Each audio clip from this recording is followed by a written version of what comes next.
प्रदेश में आज होगी नई शिक्षा नीति लागू। केंद्रीय मंत्री करेंगे नीति लागू। सीएम धामी और शिक्षा मंत्री भी रहेंगे मौजूद।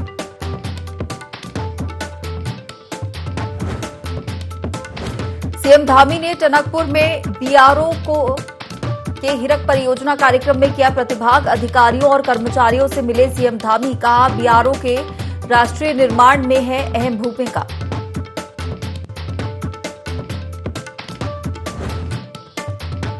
हल्द्वानी पहुंचे बीजेपी राष्ट्रीय महामंत्री कैलाश विजयवर्गीय। कहा, बेहतर काम कर रही है राज्य सरकार। नहीं होगा सरकार में कोई भी परिवर्तन।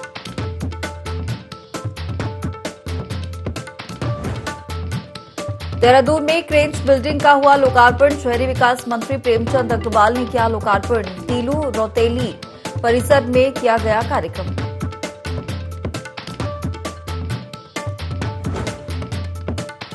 सतपाल महाराज ने ली अधिकारियों की समीक्षा बैठक। अधिकारियों को दिए दिशा निर्देश। निर्माणाधीन योजनाओं को जल्द पूरा करें सभी अधिकारी।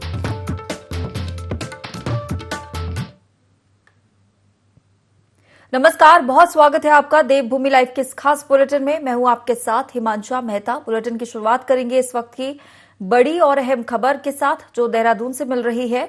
उच्च शिक्षा में आज नई शिक्षा नीति 2020 की शुरुआत होगी। केंद्रीय मंत्री धर्मेंद्र प्रधान शुरुआत करेंगे। शिक्षा मंत्री और मुख्यमंत्री धामी भी इस कार्यक्रम में मौजूद रहेंगे। प्रदेश के 477 अशासकीय, अर्ध और शासकीय महाविद्यालय और विश्वविद्यालयों में शुरुआत होगी।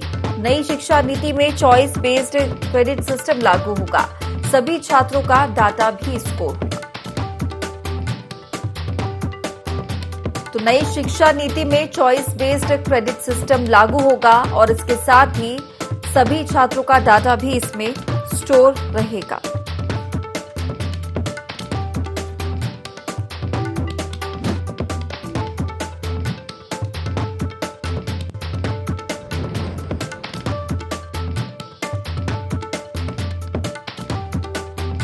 तो खबर देहरादून से आपको बता रहे हैं, जहां उच्च शिक्षा में आज नई शिक्षा नीति 2020 की शुरुआत होने जा रही है। केंद्रीय मंत्री धर्मेंद्र प्रधान इसकी शुरुआत करेंगे।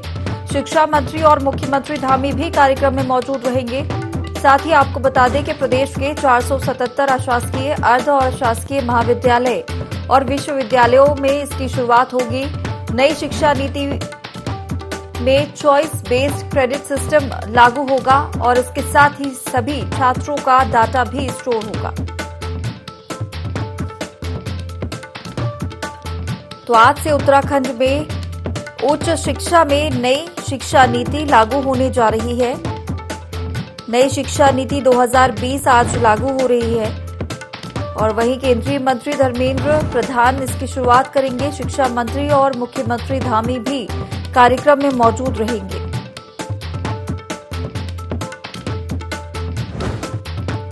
तो आज नई शिक्षा नीति लागू हो रही है।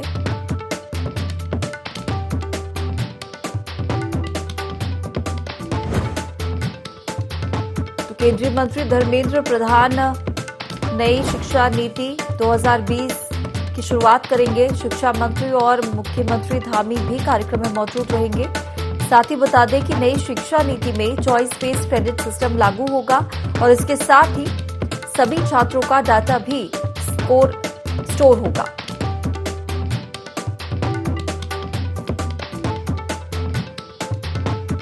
केंद्रीय मंत्री धर्मेंद्र प्रधान शुरुआत करेंगे उच्च शिक्षा में। आज नई शिक्षा नीति 2020 की शुरुआत हो रही है।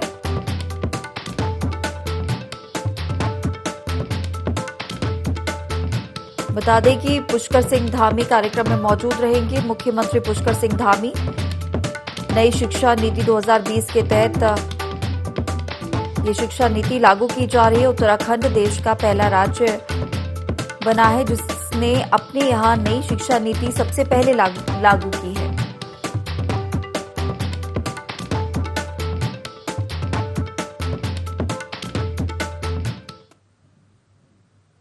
चलिए और ज्यादा जानकारी के साथ हमारे प्रिंसिपल करस्पॉन्डेंट कैलाश मिश्र जुड़ गए हैं।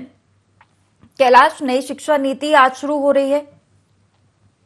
बिल्कुल हिमांशु, देखिए नई शिक्षा नीति है आज से लागू हो जाएगी प्रदेश में और जितने भी निजी विश्वविद्यालय, महाविद्यालय है, वहां पर इस शिक्षा नीति का उच्च शिक्षा में सीधा सीधा लाभ होगा। और जो छात्र हैं, छात्रों को सबसे बड़ा लाभ शिक्षा नीति में यही होने जा रहा है कि छात्रों को जो उनकी चॉइस है, चॉइस बेस्ड उनको जो सब्जेक्ट्स वो यहाँ पर मिल सकेंगे। ये सबसे बड़ा लाभ नई शिक्षा नीति में है। क्योंकि इससे पहले अगर हम बात करें महाविद्यालयों में, तो या तो पीसीएम होता था या बीए होता था। तो जाहिर तौर पर पीसीएम के अंतर्गत जो भी सब्जेक्ट्स आते थे वही सब्जेक्ट चुने जाते थे। लेकिन हाँ, अब जो छात्र हैं, छात्रों को बेस्ड जो उनकी जो चॉइस है, चॉइस के मुताबिक यहाँ पर सिलेबस मिलेगा, पाठ्यक्रम मिलेगा।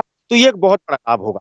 इससे पहले मैं आपको बता दूं कि 28 सितंबर को शिक्षा नीति लागू होनी थी।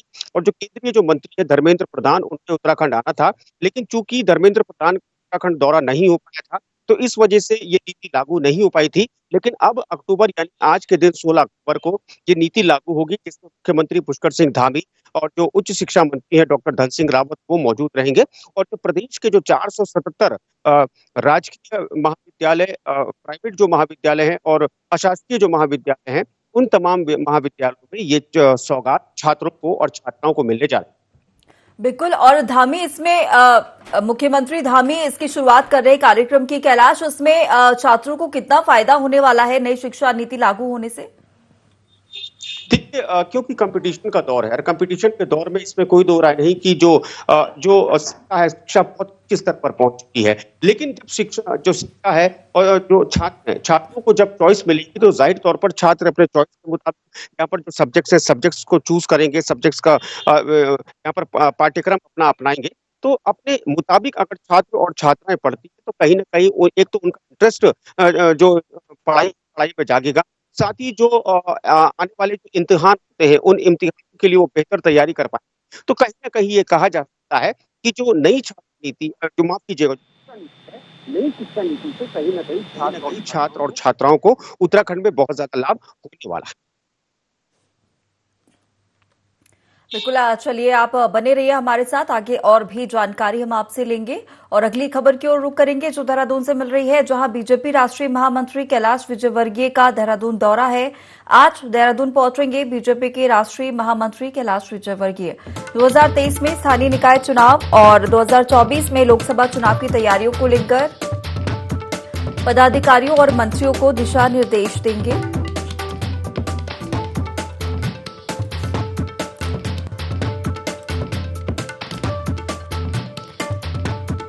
तो आज बीजेपी राष्ट्रीय महामंत्री कैलाश विजयवर्गीय देहरादून पहुंच रहे हैं। और ज्यादा जानकारी के साथ लगातार हमारे प्रिंसिपल करस्पॉन्डेंट कैलाश बिष्ट हमारे साथ बने हुए हैं। कैलाश, आज बीजेपी के राष्ट्रीय महामंत्री कैलाश विजयवर्गीय देहरादून पहुंच रहे हैं और यहां पर कई मुद्दों पर बातचीत भी होगी। इस दौरान 2023 में स्थानीय निकाय चुनाव होने, 24 में लोकसभा चुनाव होने, उसको लेकर तैयारियां होने जा रही हैं। किस तरीके से यहां पर पूरी रणनीति बनाई गई है? बिल्कुल, देखिए, एक अपडेट मैं आपको दे दूं कि जो कैलाश विजयवर्गीय है वो देहरादून पहुंच चुके हैं और बीजेपी कार्यालय में इस वक्त वो पहुंच चुके हैं। हम भी इस वक्त बीजेपी कार्यालय में मौजूद है और आपको बता दें कि अभी वो अंदर जा चुके हैं। यहाँ पर जो बीजेपी की जो बैठक है वो शुरू हो चुकी है। बीजेपी के प्रदेश अध्यक्ष हैं महेंद्र भट्ट, उन्होंने अगुवाई की, उन्होंने स्वागत किया उनका। और जो प्रदेश के संगठन महामंत्री वो भी बैठक में मौजूद है। तो जाहिर तौर पर बैठक अब शुरू हो चुकी है और बैठक में बहुत ही महत्वपूर्ण बिंदुओं पर चर्चा होगी। क्योंकि 2023 में जो चुनाव होने हैं, उसके बाद 2024 में जो लोकसभा चुनाव होने हैं, उसको लेकर इस बैठक को बहुत महत्वपूर्ण माना जा रहा है। और कैलाश विजयवर्गीय जब जब उत्तराखंड आते हैं तो जाहिर तौर पर कहीं ना कहीं नब्ज टटोलने की कोशिश करते हैं संगठन की और अन्य नेताओं की। और इस वक्त जब उत्तराखंड आए हैं तो जाहिर तौर पर भी टटोलेंगे और अहम दिशा निर्देश तो दिए जाएंगे। लेकिन इस बैठक को बहुत ज्यादा महत्वपूर्ण जो आने वाले चुनाव हैं, किस तरीके से सरकार काम कर रही है, सरकार का जो प्रचार प्रसार हो रहा है, सरकार की जो नीतियां हैं, सरकार द्वारा जो योजनाएं चलाई जा रही है, वो किस तरीके से धरातल पर और घर घर तक पहुंच रही है, इन तमाम चीजों पर मंथन होने जा रहा है। बिल्कुल। और यहाँ पर राज्य सरकार की उन्होंने तारीफ भी की है। उन्होंने कहा है कि सरकार अच्छा काम कर रही है, बेहतर काम कर रही है। हाँ, बिल्कुल, देखिए, कहीं ना कहीं सवाल उठ रहे हैं कि क्या किसी तरह का कोई फेरबदल हो सकता है। क्योंकि अगर अभी की बात करें तो कैबिनेट में 2 खाली है और उम्मीद ये जताई जा रही है। क्योंकि अक्सर हमने देखा है कि कैलाश विजयवर्गीय आते हैं, कोई ना कोई उठापटक जरूर देखने को मिलती है। और आज भी यही कयास लगाए जा रहे थे। लेकिन हाँ, उन्होंने पूर्णतः विराम लगा दिया इस बात पर कि कोई किसी तरह का कोई फेरबदल या उठापटक हो सकती है। उन्होंने इतना जरूर कहा है कि जो सरकार है, सरकार बहुत बेहतर काम कर रही है उत्तराखंड में। और जो अपेक्षाएं थी जनता की, जनता की अपेक्षाओं पर सरकार खरा उतरने का पूरा प्रयास कर रही है, पूरी कोशिश कर रही है। इसी वजह से इसी तरह की फेरबदल से उन्होंने इनकार किया है, उठापटक से इनकार किया है। लेकिन जो बैठक हुई, क्योंकि अभी जो संगठन के साथ जो बैठक हो रही है, इस बैठक को महत्वपूर्ण माना ही जा रहा है पार्टी के लिहाज से। लेकिन इसके बाद उनके मुख्यमंत्री से भी यहाँ पर मुलाकात है। जो केंद्रीय मंत्री हैं धर्मेंद्र प्रधान, उनसे भी उनकी मुलाकात होगी। तो जाहिर तौर पर जो मुलाकातें हुई हैं, इन मुलाकातों को बड़ी ही गंभीरता से पार्टी भी ले रही है, सरकार भी ले रही है। और जाहिर तौर पर क्योंकि राष्ट्रीय महामंत्री हैं, कोई न कोई इस वक्त वो टिप्स देकर जाएंगे, जिस टिप्स के आधार पर सरकार और संगठन दोनों को काम करना होगा। बिल्कुल कैलाश, यहाँ पर जिस तरीके से अभी एक घटनाक्रम हुआ था और उसमें यह भी कहा गया है कि अभी कोई परिवर्तन नहीं होने वाला है, इसके क्या मायने निकाले जा सकते हैं? देखिए क्योंकि अभी अगर राजनीतिक गलियों की हम बात करें तो उत्तराखंड से लगती हुई सीमाएं हैं हिमाचल प्रदेश में चुनाव होने हैं। गुजरात की बात करें, गुजरात विधानसभा चुनाव होने हैं। और ऐसे में अगर कोई उठापटक होती है, कोई फेरबदल होता है, तो कहीं ना कहीं इसका जो राजनीतिक जो इसका परिणाम देंगे, वो परिणाम अलग रूप में निकल सकते हैं। तो जाहिर तौर पर पार्टी है, पार्टी संगठन बहुत महत्वपूर्ण निर्णय लेता है और सोच समझकर ही डिसीजंस लिए जाते हैं। और कैलाश विजयवर्गीय उत्तराखंड आए हैं तो जाहिर तौर पर महत्वपूर्ण बिंदुओं पर वो चर्चा करेंगे। और पार्टी के वरिष्ठ नेता इस वक्त बीजेपी प्रदेश कार्यालय में मौजूद हैं, तो कहीं ना कहीं ये माना जा सकता है कि फेरबदल ना हो। लेकिन हाँ, इतना तय है कि दिशा निर्देश जरूर दिए जाएंगे बड़े अधिकारियों को, माफ कीजिएगा, जो संगठन में जो बड़े नेता हैं। और सरकार काम कर रही है, सरकार और किस तरीके से काम करे, इसको लेकर भी मुख्यमंत्री से आज मुलाकात। बिल्कुल कैलाश, यहाँ पर दिशा निर्देश भी दिए जा सकते हैं महामंत्री के, बीजेपी राष्ट्रीय महामंत्री के द्वारा आगामी जो चुनाव होने उनको लेकर किस तरीके से कार्य किए जाए, एक तरीके से जीत का मंत्र से कहा जा सकता है। हाँ बिल्कुल, देखिए मुख्यमंत्री जब बने तो मुख्यमंत्री का पहला इस वक्त जो परीक्षा थी वो हरिद्वार पंचायत चुनाव था। और अब 2023 में विधायक चुनाव होने हैं पूरे प्रदेश में। तो जाहिर तौर पर 2023 के बाद 2024 में लोकसभा 5 की 5 सीटों पर होना है। तो एक बार फिर से उत्तराखंड में जो 5 लोकसभा सीटें हैं वो बीजेपी अपने खेमे किस तरीके से लेकर आए, इसको लेकर भी मंथन होगा, इसको लेकर भी बातचीत होगी, इसको लेकर भी दिशा निर्देश दिए जा सकते हैं। बिल्कुल, चलिए कैलाश, तमाम जानकारी हम तक पहुंचाने के लिए आपका बहुत शुक्रिया। लोहाघाट में सामाजिक कार्यकर्ता हयात सिंह ने स्लाटर हाउस खोलने की मांग जिला प्रशासन से की है। उन्होंने कहा कि पशुओं के नियमित परीक्षण के बाद उनका मीट बेचने की अनुमति की मांग की है। साथ ही चेतावनी दी है कि अगर उनकी मांग न मानी गई तो वो हाईकोर्ट का दरवाजा खटखटाएंगे। हयात सिंह ने कहा कि कई मीट दुकानों में जांच के पशुओं का मीट बेचा जा रहा है, जिससे लोगों के स्वास्थ्य पर प्रतिकूल प्रभाव पड़ेगा। शासन और प्रशासन की उदासीनता के कारण इस जिले में आज तक स्लटर हाउस या पशु गौशाला का निर्माण नहीं कराया गया है। और न ही जो विक्रेताओं के द्वारा मांग से बेचा जा रहा है उसका कोई पशु चिकित्सक द्वारा इसका परीक्षण किया जाता है। लोगों को बेचा जा रहा है, जिससे लोगों के स्वास्थ्य पर बड़ा बुरा असर पड़ रहा है। लोग तरह तरह की बीमारियों से ग्रस्त हैं।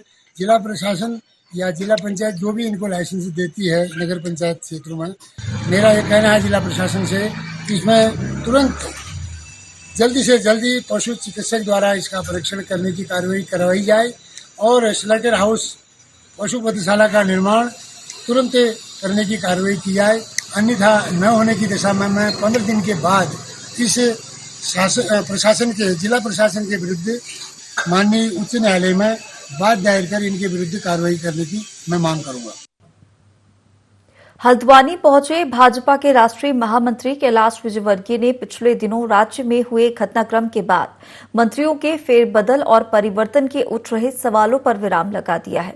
भाजपा के राष्ट्रीय महामंत्री कैलाश विजयवर्गीय ने कहा कि राज्य में सरकार और संगठन बेहतर काम कर रहे हैं, लिहाजा कहीं कोई परिवर्तन नहीं हो रहा है। सरकार और संगठन में भी बेहतर तालमेल है। कैलाश विजयवर्गीय अपने 3 दिवसीय दौरे पर उत्तराखंड पहुंचे हैं, जहां उन्होंने MBPG कॉलेज सभागार में प्रबुद्ध जन सम्मेलन को संबोधित किया।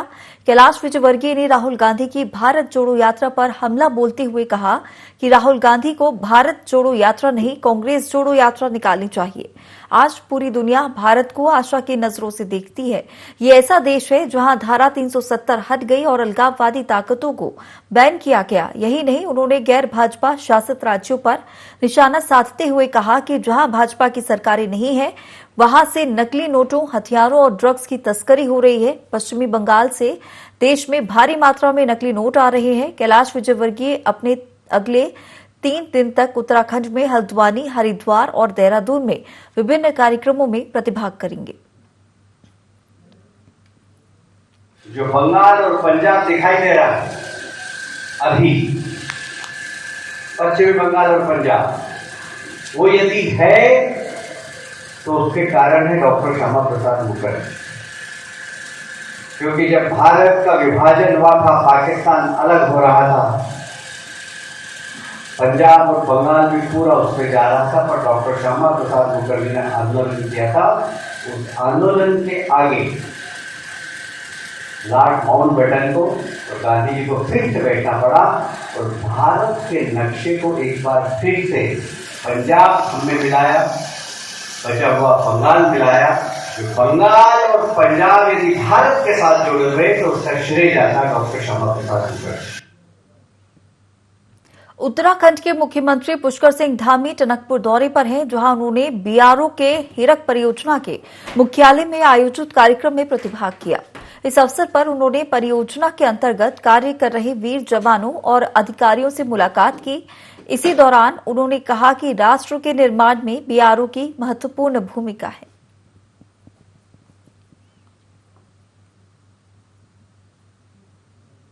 मैं नमन करता हूं कि आप सब लोग लगातार एक ऐसे काम में लगे हुए हैं जिसमें केवल और केवल राष्ट्र आराधन है।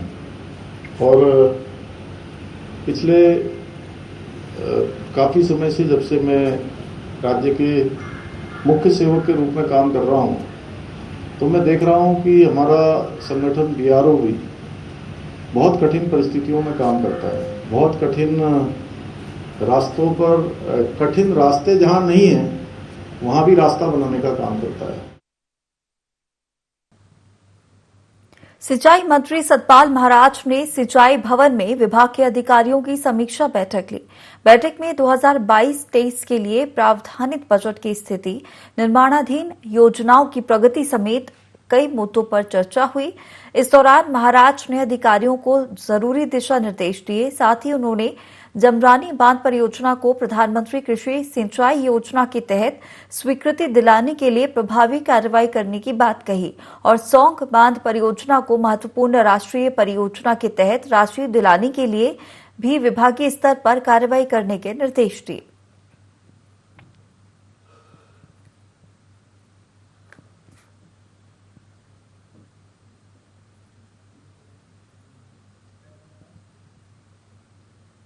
स्मार्ट सिटी मिशन के तहत देहरादून में वात्सल्य डे केयर सेंटर का लोकार्पण किया गया। वित्त एवं शहरी विकास मंत्री डॉक्टर प्रेमचंद अग्रवाल ने इस क्रेंच बिल्डिंग का लोकार्पण किया। इस दौरान गढ़वाल कमिश्नर सुशील कुमार, मेयर दून सुनील उनियाल गामा और जिलाधिकारी सोनिका भी मौजूद रहे। वीरांगना तीलू रोतेली कामकाजी महिला छात्रावास परिसर में इसका निर्माण किया गया। डे केयर सेंटर में कामकाजी महिलाओं के छोटे बच्चों की देखभाल की जाएगी, जिसमें कई सुविधाएं भी होंगी। करीब 1 करोड़ की लागत से इसका निर्माण हुआ है, पर यह कार्यक्रम आयोजित हुआ। इस दौरान मंत्री डॉक्टर अग्रवाल ने बताया कि स्मार्ट सिटी मिशन के तहत देश के 100 शहरों को स्मार्ट सिटी बनाने का कार्य प्रगति पर है, जिसके तहत राज्य में देहरादून शहर को स्मार्ट सिटी बनाने का काम तीसरे चरण में चयन हुआ।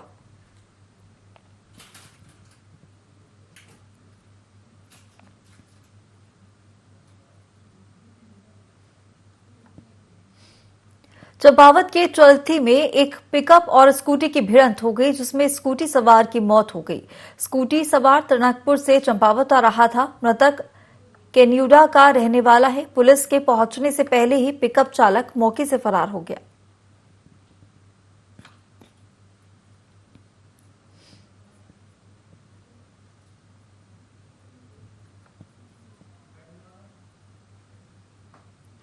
प्रदेश में हाईकोर्ट ने विधानसभा सचिवालय के 100 से ज्यादा कर्मचारियों की बर्खास्तगी के आदेश पर रोक लगा दी है। पूर्व प्रमुख सचिव डीके कोटिया की अध्यक्षता में बनाई समिति की सिफारिशों के बाद बर्खास्तगी का फैसला लिया गया। बीते दिन न्यायाधीश मनोज कुमार तिवारी की एकल पीठ ने इन कर्मचारियों को सुनवाई का मौका नहीं देने पर नाराजगी जताई थी और अब 100 से ज्यादा कर्मचारियों की बर्खास्तगी के आदेश पर रोक लगा दी गई है।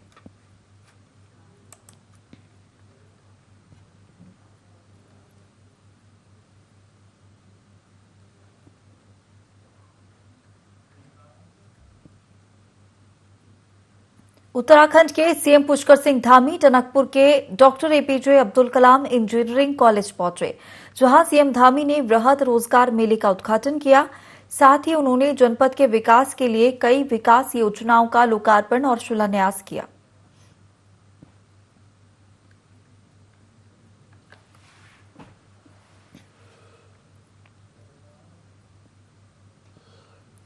पीएम नरेंद्र मोदी के केदारनाथ दौरे पर भाजपा महिला मोर्चा की प्रदेश अध्यक्ष आशा नौटियाल का बयान सामने आया। आशा नौटियाल ने कहा कि पीएम मोदी का केदारनाथ से गहरा लगाव है और कुछ सालों से दीपावली के समय पीएम लगातार केदारनाथ का दौरा करते आ रहे हैं। उन्होंने कहा कि यात्रियों की सुविधा के लिए अब रोपवे का निर्माण भी किया जा रहा है, जिस वजह से अब श्रद्धालुओं की संख्या में एक और इजाफा होगा। हमारे यशस्वी प्रधानमंत्री हर दीपावली को लगभग पिछले वर्ष भी वो केदारनाथ आए थे और केदारनाथ की जनता के साथ उन्होंने, उत्तराखंड की संपूर्ण जनता के साथ उन्होंने दीपावली मनाई थी। तो कितना महत्वपूर्ण वो उत्तराखंड को समझते हैं और केदारनाथ जी को समझते हैं कि हर 3-4 साल में वो दीपावली मनाने केदारनाथ आ रहे हैं। और हम सबका सौभाग्य है कि एक बड़ा ड्रीम प्रोजेक्ट जो उनका केदारनाथ में चल रहा है मोदी जी की कृपा से, वो हम सबका सौभाग्य है। और उसके कारण से आज केदारनाथ में जो यात्रियों की संख्या है वो दुगनी से चौगुनी हो गई है। गढ़ी कैंट स्थित उत्तराखंड पर्यटन विकास परिषद के सभागार में समीक्षा बैठक की गई। बैठक में पर्यटन मंत्री सतपाल महाराज ने शीतकालीन यात्रा के दौरान तीर्थ यात्रियों की सुविधा को लेकर चर्चा की। वहीं उन्होंने पर्यटन विभाग के अधिकारियों से चारधाम यात्रियों की रिकॉर्ड संख्या को लेकर जानकारी भी ली। इसके तहत उन्होंने लोक निर्माण विभाग के गेस्ट हाउस को पर्यटकों के लिए विकसित करने के निर्देश दिए, जिसका मुख्य फोकस शीतकालीन प्रवासों में भी पर्यटन को बढ़ावा देना है।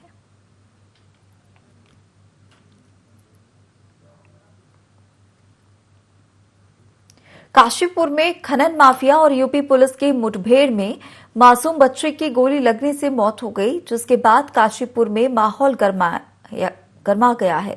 आक्रोशित लोगों ने आरोपियों के खिलाफ कार्रवाई की मांग की, साथ ही कार्रवाई नहीं होने पर बड़ा आंदोलन करने की चेतावनी दी है।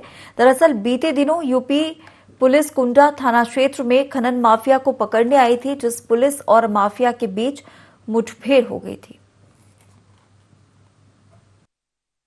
हाँ, गुरप्रीत कौर के मर्डर के बाद उत्तर प्रदेश सरकार और उत्तराखंड सरकार ने हमें चिढ़ाने का और काम किया है कि विश्वसनीय सूत्रों से हमें पता चला है गुरप्रीत कौर की तो हत्या कर देती है यूपी पुलिस मुरादाबाद की, ऊपर से उल्टा मुरादाबाद के अंदर घटना कुंडा काशीपुर उत्तराखंड में घटती है और मुरादाबाद के अंदर कई संगीन धाराओं के अंदर पीड़ित परिवार के खिलाफ ही मुकदमा दर्ज कर लिया जाता है। एक बच्ची पहले उत्तराखंड के अंदर ही मृत्यु की प्यारी हुई थी। जब तक दोषी पुलिस कर्मियों की गिरफ्तारी नहीं होती, सभी मानव प्रेमियों को हम साथ लेकर के आंदोलन करने पर मजबूर होंगे। मैं सरकार से यही विनती करना चाहूंगा कि इसकी सीबीआई जांच कराई जाए और मुझे इन बच्चों को, इनकी मां के साथ जो हुआ, मुझे न्याय चाहिए।